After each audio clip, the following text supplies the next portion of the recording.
नमस्कार, मी वैशाली देशमुख. सुहाना सफरच्या नव्या कोऱ्या एपिसोडमध्ये तुमचं सगळ्यांचं मनपूर्वक स्वागत. गेल्या महिन्यामध्ये म्हणजे 15 ऑगस्टला जिओ सिनेमावर ताली नावाची वेब सिरीज प्रदर्शित झाली आणि प्रेक्षकांचा तुफान प्रतिसाद तिला मिळाला. 2.5 करोडच्या वर व्ह्यूज तिला आहेत. यातील कलाकारांचा अभिनय, संगीत, दिग्दर्शन सगळ्याच बाबतीमध्ये ताली अव्वल ठरली आहे. ट्रान्सजेंडर गौरी सावंत यांचा जीवन प्रवास यातून दाखवलाय. सुष्मिता सेन यांनी ती भूमिका केलेली आहे. ती भूमिका अक्षरशः त्या जगल्यात असं मी म्हणेन. हिंदी सिरीज असून सुद्धा बरेच मराठी कलाकार यात चमकलेत.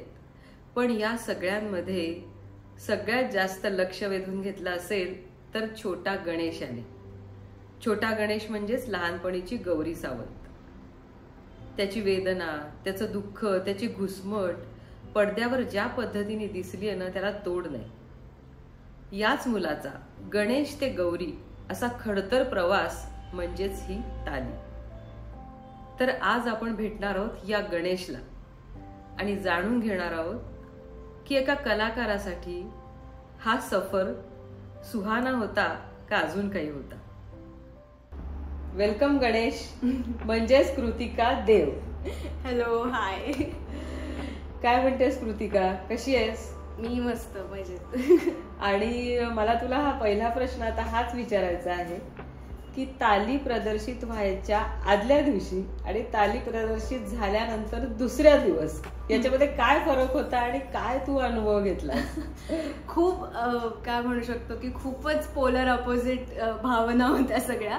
कारण मला आठवते रिलीज व्हायच्या आधी एक दिवस आधी तर मला खरंच भीती होती मनात आणि मी घाबरले होते. घाबरले म्हणजे जे प्रत्येक वेळीच कुठल्याही कलाकाराला होतं. त्याचं काम जेव्हा बाहेर पडणार असतं, लोक बघणार असतात, तेव्हा ती एक जरा धाकधूक असतेच की हे कसं झालं असेल, लोकांना कसं वाटेल, रिसीव्ह कसं केलं जाईल. त्यामुळे तो एक नर्वसनेस होता मनात. पण जेव्हा सगळे एपिसोड्स रिलीज झाले, आउट झाले, लोक हळूहळू ते बघायला लागले आणि 15 ऑगस्टला रिलीज झाले मला आठवते, त्यामुळे सुट्टीचा दिवस होता. तर बऱ्याच लोकांनी, ओळखीच्या आणि अनोळखी अशा बऱ्याच लोकांनी बघितलं आणि मग ज्या रिॲक्शन्स यायला लागल्या त्यावरनं कळलं ओके, घाबरायची काही गरज नाहीये. कारण सगळा फीडबॅक हा फक्त पॉझिटिव्ह होता. म्हणजे मला आठवतच नाहीये की एकही असं एखाद दुसरं मे बी काहीतरी असेल की थोडंसं हे राहून गेलं किंवा काय आवडलं असतं अजून काहीतरी बघायला, असा असेल फीडबॅक. पण 99% हा पॉझिटिव्ह फीडबॅक होता. निगेटिव्ह फीडबॅक किंवा निगेटिव्ह रिव्ह्यू सुद्धा काहीच दिसला नाही आणि बघायला मिळाला नाही. त्यामुळे मग मी खुशच होते. कारण मला आठवतंय की मागच्या वर्षी गणपतीमध्येच साधारण तू म्हणाली होतीस की एक अशी वेब सिरीज येतेय आणि माझी त्याच्यामध्ये लुक टेस्ट आहे वगैरे, ह्या गोष्टी थोड्याशा सांगितलेल्या होत्या.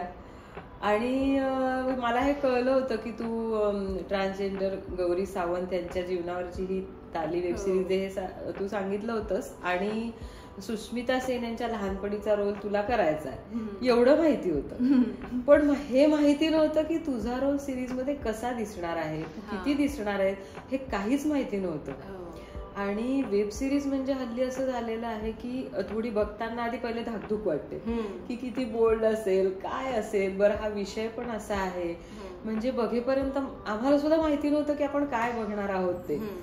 आणि जेव्हा आम्ही बघायला सुरुवात केली तेव्हा तर म्हणजे मी एकदा एपिसोड बघायला सुरुवात केल्यावर पूर्ण सगळे एपिसोड बघितल्यानंतरच आम्ही थांबलो.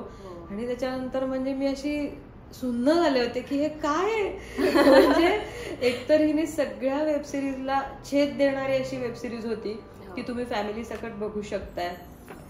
आणि म्हणजे त्याच्यानंतर लोकांच्या मी ज्या प्रतिक्रिया आल्या सगळे, त्याच्यात मी कमेंट्स वाचत होते सोशल मीडियावर आलेले की ह्या छोटा गणेश हा जो आहे ह्या मुलांनी खूप सुंदर काम केलेलं आहे आणि अतिशय छान, यार कोण आहे ये लडका, बहुत अच्छा काम किया है. मग त्यालाच उत्तर कोणीतरी देत होतं की अरे ये लडका नाही है, ये तो लडकी है. तर मला ते बघताना इतकं छान वाटत होतं. कारण आपल्याला माहिती असतं, आपल्याला ते कळत नाही ही माहिती मुलगी आहे. पण बऱ्याच लोकांना ज्यांना ते माहिती नव्हतं त्यांना खरंच कळलं नव्हतं हे काय आहे, म्हणजे तू कोण आहेस नक्की, म्हणजे त्यांना मुलगाच वाटत होतीस लहान. तर मला तुला आता पहिला प्रश्न हा विचारायचा आहे की तालीमध्ये गौरी सावंत यांचा गणेश ते गौरी हा असा प्रवास आहे, बरोबर? आणि तुझा मात्र एक कलाकार म्हणून याच्यामध्ये प्रवास अगदी ऑपोजिट होता.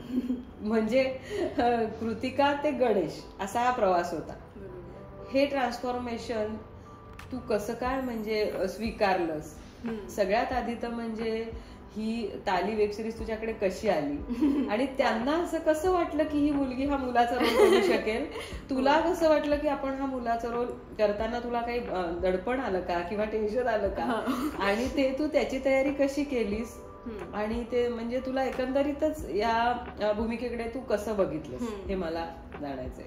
सो पहिले तर रोल कसा मिळाला त्याचं हे की पराग मेहता म्हणून कास्टिंग डिरेक्टर आहे, जे हिंदीत काम करतात आणि भरपूर त्यांनी कामं केलेली आहेत. त्यांच्याकडे मी पूर्वी सुद्धा एक ऑडिशन केली होती आणि त्यामुळे माझं प्रोफाईल त्यांच्याकडे होतं. सो मला मग जेव्हा हा प्रोजेक्ट ते बनवणार होते, प्रोसेस चालू होती, तेव्हा त्यांच्या टीमकडनं एक कॉल आला की असं असं आम्ही करतोय तर तुम्ही तुमची ऑडिशन पाठवा.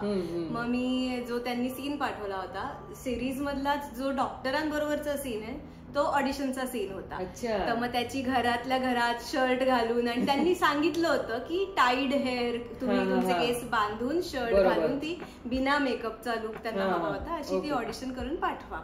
सो मग पहिला राऊंड तसा झाला त्या ऑडिशनचा. मग त्यांनी मग ती ऑडिशन बघून मला लुक टेस्ट करता बोलवलं आणि तोपर्यंत मला कळलं होतं म्हणजे माहिती होतं सांगितलं होतं की ही स्टोरी काय आहे. श्री गौरी सावंत यांच्या आयुष्यावर वेब सिरीज बनतीये आणि त्याच्यात हेही दिलं होतं की सुष्मिता सेनच्या लहानपणीची मुलगी ते शोधतायत की जी लहान वयातली आणि यंग वयातली सुष्मिता सेन दिसू शकेल. सो त्यांना ते फेस मधला रिझेम्बलन्स पण हवा होता की एक साधारण फीचर सिमिलर पाहिजे, तेही त्यांची रिक्वायरमेंट होती. मग पहिली ऑडिशन झाल्यानंतर त्यांनी मला लुक टेस्टला बोलवलं. मग लुक टेस्टच्या दिवशी आम्ही बरेच वेगवेगळे विग ट्राय केले, नंतर कपडे जे गणेशचे कपडे आहेत तर ते आम्ही ट्राय केले.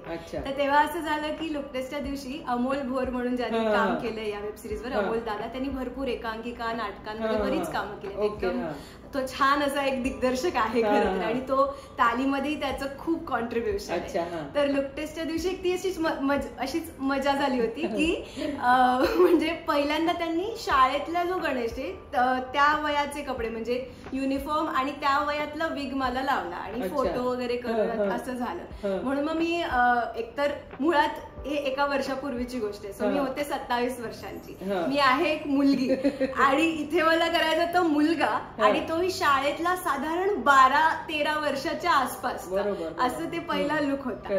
त्यामुळे मलाही माहित नव्हतं खरं तर की कसं होणार आहे आणि स्क्रिप्ट मध्ये लिहिलंय की यंग गणेश 12 इयर्स, पण हे कसं दिसणार आहे मलाही माहित नाही. मग लुक टेस्टच्या वेळेस जेव्हा मी कपडे बदलून आणि विग लावून आले तर मला स्वतःला एक तर मुलाचा युनिफॉर्म कधीच घातलेला नसतो, आपण शाळेत मुलीचे जे आहेत ते घातलेले होते. तर मला एक आरशात बघून असं वेगळंच वाटलं की बापरे आपण खूप वेगळे दिसतोय. आणि बाहेर मी जेव्हा आले आणि सगळ्यांनी मला बघितलं तर अमोल दादा तेव्हा म्हटला अरे आता हा शाळेतला वाटतोय, हा आता मोठा कसा वाटेल, कारण त्यांना मी तेवढी शाळेतली वाटायला लागले की ही आता ही 12 वर्षाचा मुलगाच दिसते, आता हिला कॉलेजला जाणारा मुलगा कसं बनवायचं आणि दाखवायचं.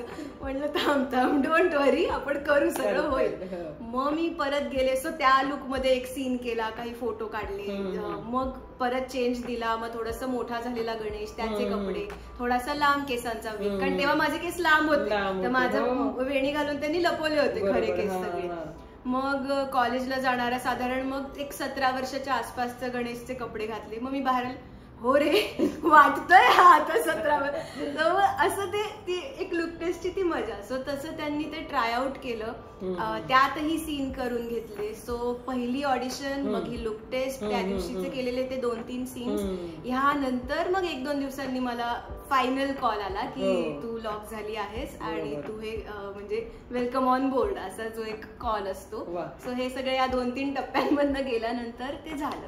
कारण त्यांना मुळात चांगला ऍक्टर, सुष्मिता सेनच्या चेहऱ्याशी जरा जवळ जाणारा, दिसू शकणारा असा चेहरा आणि मुलगा वाटू शकेल पण मुलगी बनायचं आहे, स्त्रीत्वाची जाणीव, ते सगळं त्यांना त्या एका ऍक्टर मध्ये हवं होतं आणि ते त्यामुळे तो थोडासा वेळ लागला पण ते हळूहळू झालं. 2-3 टप्प्यांमधनं ते डन झालं. हो, आणि तुमच्या चेहऱ्यात बऱ्यापैकी साम्य वाटतं. म्हणजे तुमचं जे पोस्टर आलेलं आहे त्याच्यात अर्धा चेहरा तुझा आणि अर्धा तिचा, तो इतका मॅच होतो. आणि मलाही ते कधीच खरं तर एक्सपेक्टेड होतं. म्हणजे मी असा कधीच विचार केला नव्हता, कारण सुष्मिता सेन एकतर मुळात मिस युनिव्हर्स आणि ती पूर्णपणे वेगळ्या धाटणीची आणि वेगळ्या प्रकारची एक ब्युटिफुल बाई आहे प्रॉपर, की जी म्हणजे सौंदर्याचे एक आपण म्हणतो की हा सुष्मिता सेन. मी स्वतःला कधीच असं इमॅजिन केलं नव्हतं की आपण तेवढे सुंदर आहोत, आता हे सिद्ध झालं. ते असं म्हणजे मी कधीच इमॅजिन नव्हतं केलं, पण ते झालं आणि ते मलाही जाणवलं. म्हणजे मलाही बघताना जाणवलं लागते दिग्दर्शकाकडे बरोबर होती, रवी सरांना सुद्धा, किंवा त्यांना ते बरोबर ते दिसलं कुठेतरी साम्य, आणि म्हणून ते झालं. मला स्वतःला खरंच पर्सनली कधीच वाटलं नव्हतं की मी दिसू शकेन तशी. नाही, याच्यात सगळ्यात मोठा टास्क होता तो म्हणजे केस कापण्याचा. मला असं आठवतंय की मागच्या वेळेला तू गणपतीत त्याच्यामुळे तुला येता आलं नव्हतं, कारण की ते केस कापायचे होते, त्याच्यावर परत पुन्हा ट्रायल घ्यायच्या होत्या, परत लुक टेस्ट होती, म्हणून तुझ्या गौरी गणपतीच्या येणं झालं नाही. पण मला ते लक्षात येते की इथे हा गणेश आणि गौरीचा प्रवास चालू होता, त्याच्यामुळे तुला ते म्हणजे कुठेतरी तुझ्याशी गौरी गणपती जोडले गेले होते. आणि ते ह्या गणपतीच्या सुमारास आता बरोबर आपण सगळं बघतोय. म्हणजे हा एक छान योगायोग आहे मला वाटतं खरंच. आणि मग मला नंतर मग हा पुढचा प्रवास कसा होता, की ज्याच्यामध्ये तुझी सुष्मिता सेनची भेट झाली का, किंवा काय केलं? आणि दुसरं म्हणजे आता त्याच्यासाठी तुला काहीतरी प्रिपरेशन करावं लागलं असेल ना, काहीतरी गौरी सावंतच्या तू वाचलं असशील त्यांच्याविषयी, किंवा माहिती घेण्याचा प्रयत्न केला असशील, किंवा मग आता तू त्या सिरीज मध्ये मी बघितलं की तू ट्रान्सजेंडर लोकांबरोबर सुद्धा तुझं शूट आहे. तर मग हे सगळं तू कसं काय केलंस? म्हणजे हा अनुभव तुला कसा होता, कसा आला, कसं वाटलं ते? सो मुळात जेव्हा मला कळलं की आता आपण हा रोल करतोय, हे फायनल आहे, मग मी बरेच इंटरव्ह्यू बघितले गौरी सावंतचे, त्यांचे भरपूर इंटरव्ह्यू, टेड टॉक, हे सगळं अवेलेबल आहे युट्यूबवर.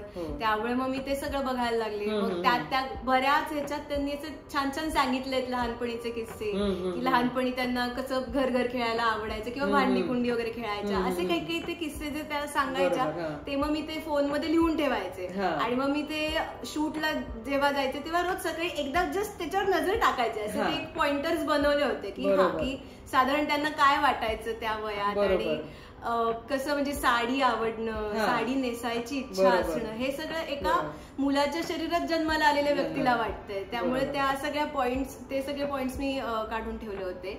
नंतर मी इव्हन काही ट्रान्सजेंडर कम्युनिटीवरती असलेल्या डॉक्युमेंटरीज आहेत इंडियातल्याच, त्याही काही बघितल्या. कारण आपण जे इंटरव्ह्यू मध्ये गौरी सावंतला बघतो ते आत्ताची जी गौरी सावंत जी ऍक्टिव्हिस्ट आहे, तिने एवढं काम करून ठेवलंय, ती बघतो. पण लहानपणीच्या त्या वयातलं काय असेल साधारण, त्यासाठी मग मी काही काही डॉक्युमेंटरी बघितल्या. आणि तेव्हा मला कळलं की साधारण प्रत्येक ह्या कम्युनिटी मधल्या प्रत्येकाची साधारण अशी इतकी सिमिलर स्टोरीच आहे, की थोडस एक 10-12व्या वर्षात झाल्यावर एक थोडं वेगळं वाटायला जाणीव जेव्हा होते स्त्रीत्वाची. आणि म्हणजे आपण ज्या शरीरात ऍक्च्युली बायोलॉजिकली ज्या शरीरात जन्माला आलोय, तर ते न वाटता ऑपोजिट जेंडरचं वाटणं, हे जे सगळे हे 10व्या-12व्या वर्षीच साधारण थोडं थोडं सुरू होतं वयात येताना. बरोबर. आणि आपल्याला असं होतं की म्हणजे नॉर्मल आयुष्यात एकंदरीत जीवनात आपल्याला कधी कोणी असं भेटत नाही जे यंग आहेत, म्हणजे ह्या कम्युनिटी मधली यंग. कारण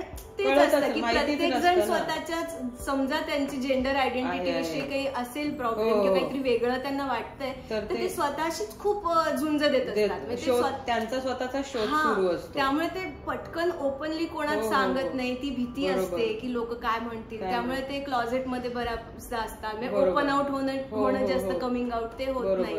सो अशा मग ह्या सगळ्या गोष्टी मला ते डॉक्युमेंटरी बघितल्यावर कळल्या. म्हणून मग कारण ते खूप महत्वाचा पार्ट होता जो करायचा होता, यंग गणेश हे जे होतं, कारण त्याच्यावर पुढे सगळी म्हणजे ते फाउंडेशन होतं बेसिकली. म्हणून मग मी ते काही बघितलं. प्लस क्षितिज पटवर्धन ज्यांनी लिहिलंय त्यांनी ते इतकं छान आणि एकदम सिंपल भाषेत, म्हणजे त्यातली काही काही जी वाक्य आहेत की अलग है पर गलत है क्या, तर ह्या वाक्यातच सगळे आहेत, हे 4 शब्द आहेत, तर त्याच्यातच सगळ्या त्या भावना येतात. त्यामुळे त्यात मला असं खूप जास्त एक्स्ट्रा एफर्ट नाही घ्यायला म्हणजे ते त्या शब्दांमध्ये होतं. आणि रवी सर रवी सरांनी सुद्धा, आम्ही पहिल्यांदा जेव्हा रिडिंगला भेटलो होतो तेव्हा आम्ही बरेच डिस्कशन केलं होतं. मग त्यातनं त्यांनी काही पॉइंट सांगितले होते. सो असं लेखक, दिग्दर्शक आणि मग मी बाकी हे इंटरव्ह्यू किंवा डॉक्युमेंटरी बघणं, हे ह्या सगळ्याचा सगळा अभ्यास केला. साधारण किती दिवस तुला हे सगळं शूट करावं लागलं? किती दिवसांचं होतं? असं टप्प्याटप्प्यात होतं म्हणजे, पण तरी आम्ही 3 महिने काही दिवस असं हे करत होतो. 3-4 महिने एक झालं. अच्छा, टप्प्याटप्प्यामध्ये झालं. कारण सुरुवातीला मला जेव्हा कळलं होतं की तुझा लहानपणीचा रोल आहे, तेव्हा जनरली आपल्याला असंच वाटतं ना की सुरुवातीला दाखवणार एखादा एपिसोड, नंतर मोठं झाल्यावर मग हे नसणार. पण जेव्हा मी ती बघितली सगळी सिरीज पूर्ण, तेव्हा मला ती एक गोष्ट इतकी म्हणजे छान जाणवली दिग्दर्शकाची, लेखकाची, की कुठलाही जो ट्रान्सजेंडर असतो, तू जसं आता म्हणालीस की त्यांना 10-12 वर्षापर्यंत त्याची काही जाणीव नसते, त्याच्यानंतर त्यांचा प्रवास असतो. पण ती जी 10-12 वर्ष त्यांची असतात आणि जेव्हा त्यांना जाणवायला लागतं, तर तेव्हा त्यांना इतका म्हणजे जो अनुभव येतो फॅमिलीचा, किंवा त्यांना न स्वीकारणं, किंवा आजूबाजूला बाहेर इकडे तिकडे जिथे जातील तिथे त्यांना जो काय अनुभव येतो ना, तर त्याचं बॅगेज त्यांच्यावर ते कायम राहतं. म्हणजे त्यांचा लहानपणीचा जो काय त्यांचा असेल तो कधीच जात नाही. आणि तो त्यांनी बरोबर शेवटपर्यंत ठेवलाय. म्हणजे शेवटपर्यंत तिला ती लहानपण आठवतच असतं सुष्मिताला. शेवटच्या फ्रेम पर्यंत ते लहानपण, म्हणजे ते लहानपण त्यांचं सुटत नाही. कारण त्याच्यावर त्याचं खूप त्यांना पगडा असतो. आणि कारण म्हणजे ते प्रत्येकासाठीच आहे, म्हणजे त्यांनाच नाही पण प्रत्येकाला असतो, प्रत्येकाला. कारण ते सेन्सिटिव्ह एज असतं ना, तेव्हा आपल्याला जे वाटतं त्या वयात, त्या सेन्सिटिव्ह काळात जे काय वाटलेलं असतं कशाही विषयी, म्हणजे इन जनरल ते आपल्याला स्ट्रॉंगली लक्षात असतं. म्हणजे आपल्या मेमरीमध्ये आपल्याला ते बऱ्याचशा आपल्याही आयुष्यातल्या त्या अशा काही गोष्टी असतात आठवणीत राहतात. सिरीज बघताना हे जाणवतं की हे त्यांनी शेवटपर्यंत म्हणून ठेवलेलं आहे. किती लहान गणेश जो आहे तो तिच्या मनातनं कधीच जात नाही, त्याचे अनुभव आणि हे.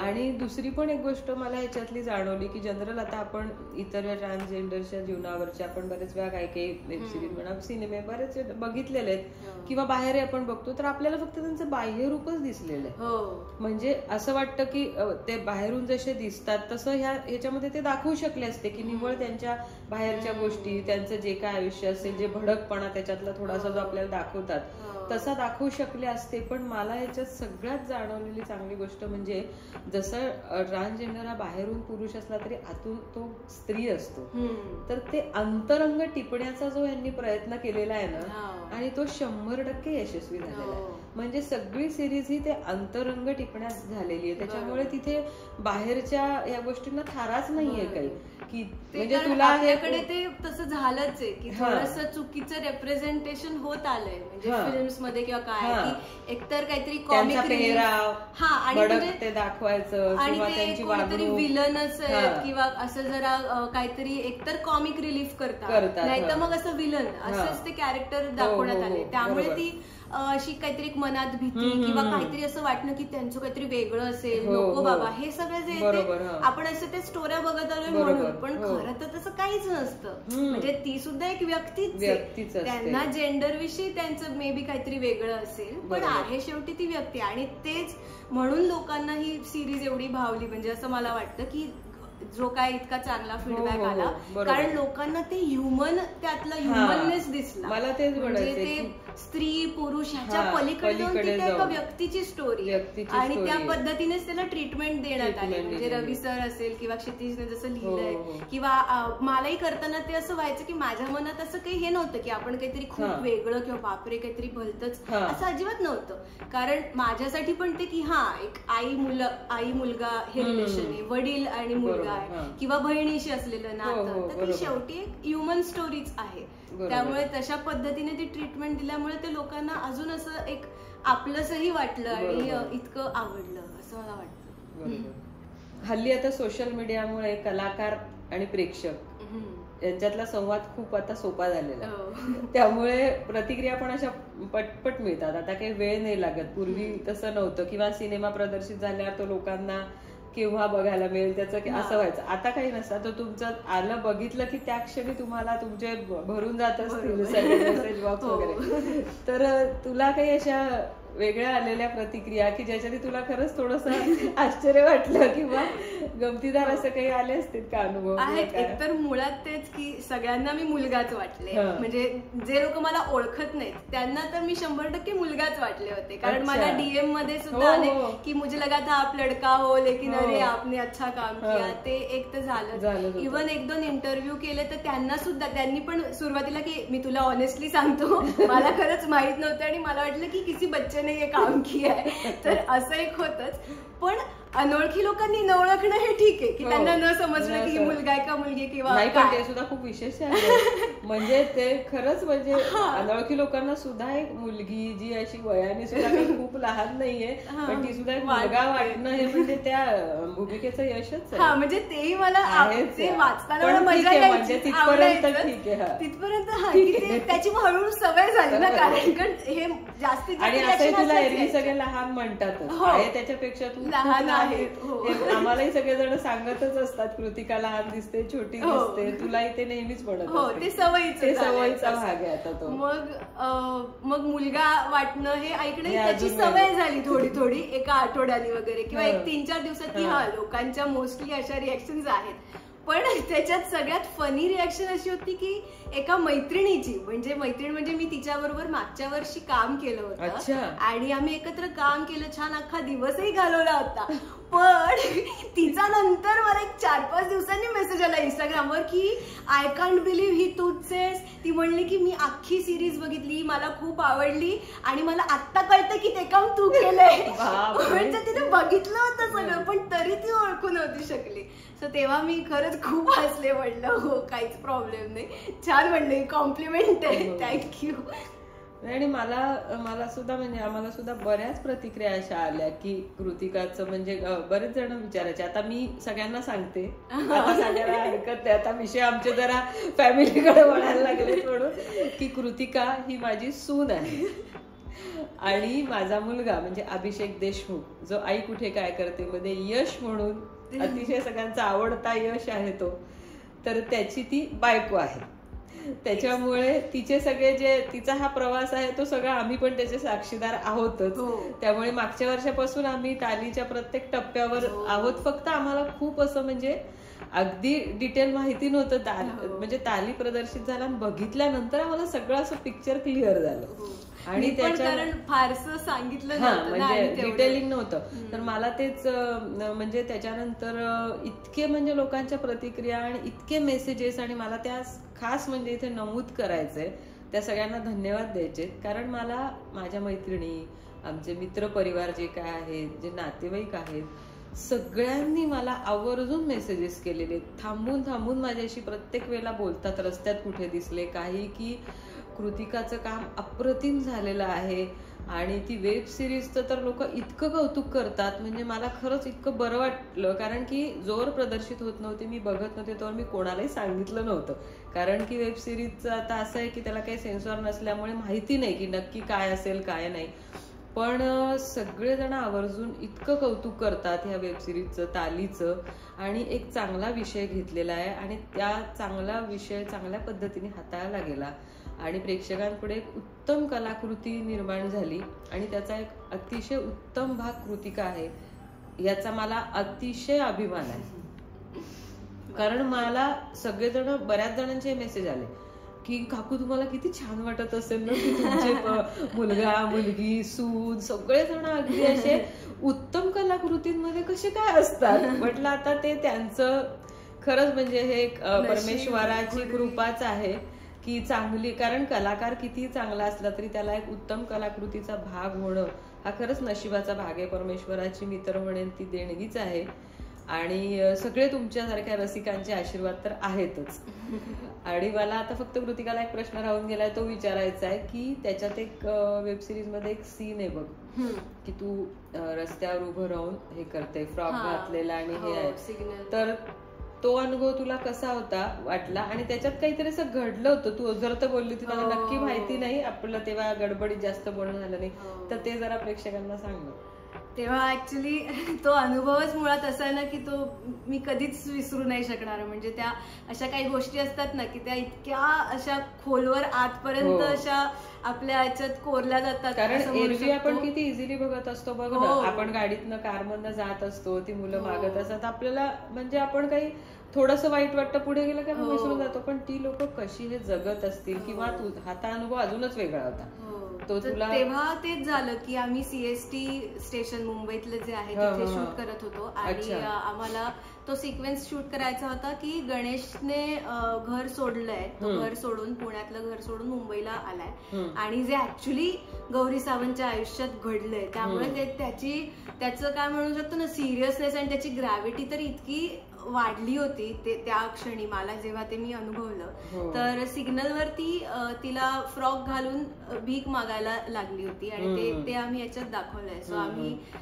सीएसटी वरती मला तसा फ्रॉक घालून आम्ही तयार होतो आणि कॅमेरा जरा लांब ठेवला होता कारण ऐन सिग्नलवर हे चाललं होतं, सकाळची ऑफिसची वगैरे वेळ होती, त्यामुळे कॅमेरा थोडा लांब होता. सो लोकांना कळत नव्हतं, माहित नव्हतं की शूट चालू का काय चाललंय आणि लोक आपापल्या ऑफिसला जायचं सेटवर कसं ते क्रिएट न करता सगळं लाईव्ह चाललेलं होतं, सगळं खरं तिथे रिअल लोकेशनला चालू होतं, एकदम रिअल लोकेशन वरती ते सगळं चालू होतं. सो कोणालाही असं डाऊटही नसेल आला कदाचित की काही शूट चाललंय किंवा काही चाललंय, कारण आम्ही लोक सुद्धा कमीत कमी युनिट असं गेलो होतो की अगदी 10 किंवा 12 लोक बहुतेक असू तेव्हा. आणि मग आमचं असं व्हायचं की माझ्याबरोबर अजून 2-3 ट्रान्सजेंडर कम्युनिटी मधली लोक होती. सो आम्ही तिघी चौघी जेव्हा सिग्नल लाल रेड सिग्नल व्हायचा तेव्हा आम्ही जायचो, आम्हाला भीक मागायची होती. तोच सीन ते लांबनं शूट करत होते आणि सिग्नल ग्रीन झाला की आम्ही पटकन मग बाजूला येऊन जायचो. तर असं एक 2-4 टेक वगैरे झाले आणि ते करत असतानाच एकदा एका पॉइंटला